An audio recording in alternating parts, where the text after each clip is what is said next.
Again, really disappointed. They're not things that we haven't spoken about, because there is a lot of good. I don't want to be sat here saying how well we play every week without picking up the points.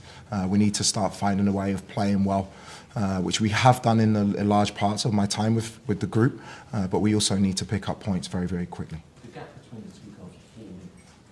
I mean, it was a very quick turnaround, wasn't it? I mean, is that down to mentality? Sorry, the gap between... Well, it was very quick, put 2 yellow cards, wasn't it? Yeah. Basically. Yeah, it's disappointing for Pedro because he's a very, very good player, and we want him on the pitch. And up to that moment, he was actually causing Arsenal so many problems.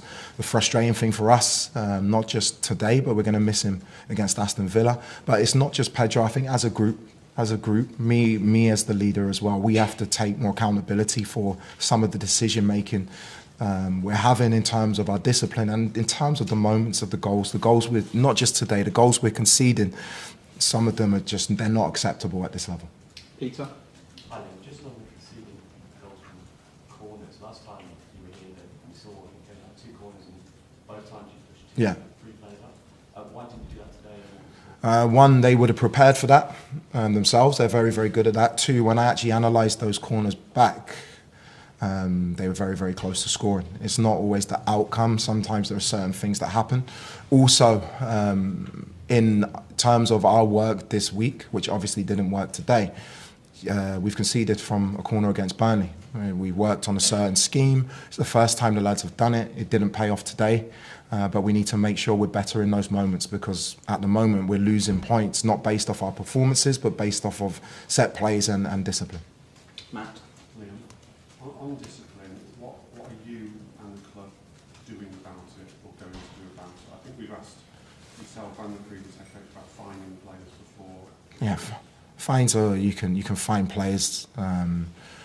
It's not about the punishment, it's about finding the reason why.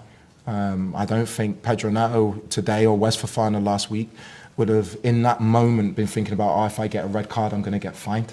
It's a focus and a concentration thing that we need to get right.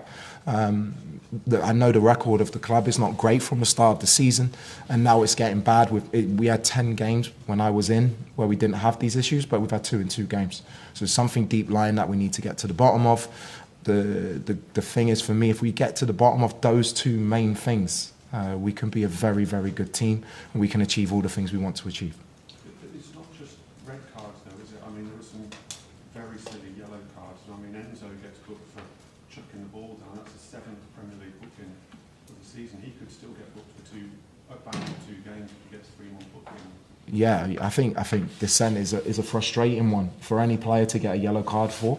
I've sensed it. You're right in terms of what you're saying about a disciplinary record. Some of the decision making today, on corners, on certain fouls. I think João Pedro was fouled probably 5 times in a row in the first 10 minutes, didn't get a thing. And frustration builds up. I'm not blaming the referee for our defeat today, but there are clear things that happen that cause frustration. And I think that's something that needs to be looked at as well. Liam? Liam, just on the yellow cards as well, there are different rules for different types of yellows, aren't there, that you can maybe put in, but dissent in particular is something that is predated in time here. Exactly. With an issue with this squad. So is there something that maybe the club can do as a blanket rule just on dissent as a policy? Possibly is something, we need to do something, for sure. I need to speak to the coaching staff, the staff around the club, the players, because it's not acceptable, because especially the last 2 games, we've caused our own issues, even here against a very good team. You can see there's a lot of good in our play, there's a lot of good technically, tactically, the quality of our play, but if we don't eradicate this, it's going to be the thing that costs us.